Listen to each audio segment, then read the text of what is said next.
Open Pit, Mine Planning and Design. Capítulo 4. Consideraciones geométricas. Parte 2. Subcapítulo 4.2. Geometría básica del banco. El componente básico de extracción en una mina a tajo abierto es el banco. Cada banco tiene una superficie superior e inferior que están separadas una distancia que se denomina altura del banco.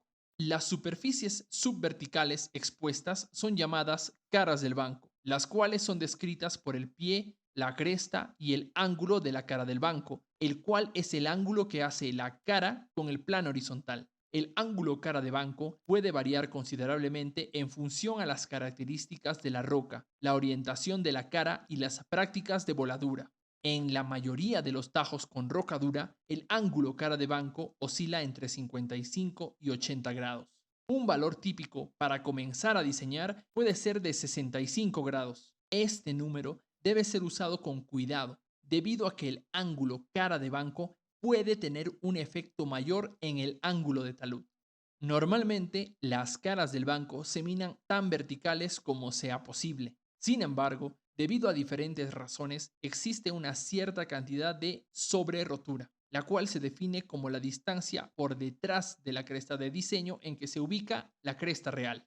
La superficie inferior expuesta se denomina piso del banco. El ancho del banco es la distancia entre la cresta y el pie, medida a lo largo de la superficie inferior. Existen distintos tipos de bancos. Un banco de trabajo es aquel que está siendo minado. El ancho que está siendo extraído del banco de trabajo se llama corte. El ancho del banco de trabajo se define como la distancia entre la cresta del piso del banco con la nueva posición del pie luego de que el corte ha sido extraído. Luego que el corte se haya removido, permanecerá una banqueta de seguridad o banqueta de contención. Los propósitos de estas banquetas son: A. Colectar el material que se derrame de bancos superiores y B. Detener la caída de bolonería.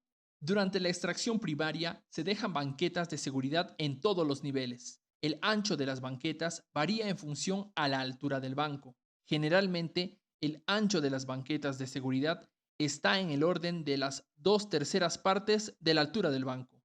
Algunas veces, al final de la vida de la mina, las banquetas se reducen hasta 1/3 de la altura del banco. En ocasiones, se dejan bancos dobles a lo largo de la pared final del tajo. Estos bancos de doble altura permiten, para un determinado ángulo total de talud, una banqueta del doble de ancho y de esta manera una mayor capacidad de contención. A lo largo de la pared final del tajo se realiza voladura controlada para mantener las características de esfuerzos del macizo rocoso.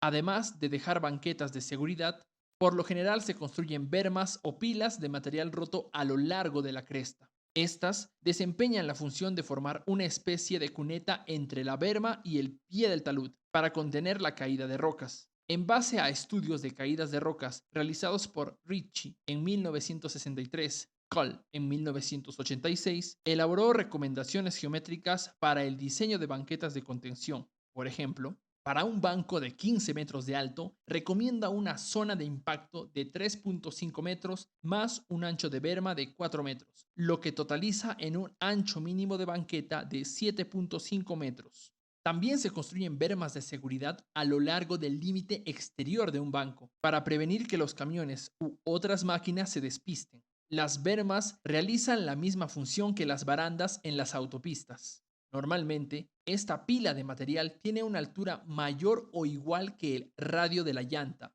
El talud de la berma es de alrededor de 35 grados, que es el ángulo de reposo del material. Hoy en día, en algunos tajos grandes se construyen bermas centrales en las vías de acarreo. En este libro, la palabra berma se usa para referirse a pilas de material usados para mejorar la seguridad. Otros usan la palabra berma como sinónimo de banqueta. Durante la extracción de un corte, las perforadoras operan en la superficie superior del banco, mientras los equipos de carguillo y acarreo operan en el piso del banco. Un número de diferentes factores influencian la selección de las dimensiones del banco. La altura del banco es la decisión básica, debido a que, una vez fijada, el resto de dimensiones dependen directamente de ella. A la fecha, una altura de banco común en grandes minas a tajo abierto es de 15 metros. Para atajos más pequeños, la altura podría ser de 12 metros. Para depósitos pequeños de oro, un valor típico podría ser de 7.5 metros. Una regla general es que la altura del banco debería emparejar, es decir, hacer match con el equipo de carguío. Cuando se usan palas, la altura del banco debería estar dentro de la altura máxima de excavación. Otra regla práctica es que la altura del banco no debería ser mayor que la polea de la pala. Una operación con bancos de mayor altura podría resultar en voladizos o sombreros de material que pondrían en peligro el carguío y otras operaciones. En cierto momento, las alturas del banco estuvieron limitadas por la profundidad de la perforación. Las perforadoras modernas han quitado esta restricción.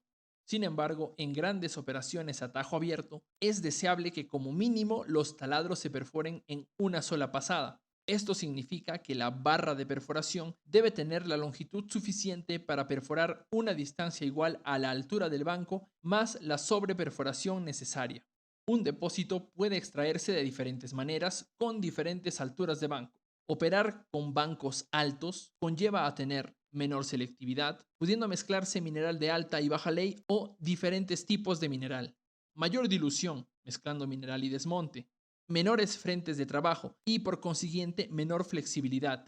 Áreas de trabajo más planas. Los equipos grandes necesitan grandes espacios de trabajo para operar eficientemente. Por otro lado, estos bancos altos proporcionan menores configuraciones de equipos, mejores posibilidades para la supervisión, mayor momentum minero, quiere decir voladuras más grandes, que significan mayor material que puede moverse en un momento dado, mayores eficiencias y productividades asociadas con equipos grandes. Los pasos a seguir cuando se considera la geometría del banco son los siguientes. Paso 1. Las características del depósito dictan un enfoque geométrico y una estrategia de producción. Paso 2. La estrategia productiva conlleva ritmos de producción diarios de mineral y desmonte, minado selectivo, requerimientos de mezcla o blending y número de frentes de trabajo. Paso 3. Los requerimientos de producción conducen a cierto conjunto de equipamiento, es decir, tipo y tamaño de flota. Paso 4. Cada flota tiene cierta geometría óptima asociada. Paso 5. Cada equipo en cada flota tiene una geometría operativa asociada. Paso 6. Como resultado, se tiene un rango de geometrías adecuadas para el banco. Paso 7. Se evalúan las consecuencias con respecto a la relación de desbroce, los costos operativos versus costos de capital y los aspectos de estabilidad de taludes. Paso 8. Se selecciona la mejor alternativa. En el pasado, cuando se usaba extensivamente ferrocarriles, se prestaba gran atención a la geometría del banco.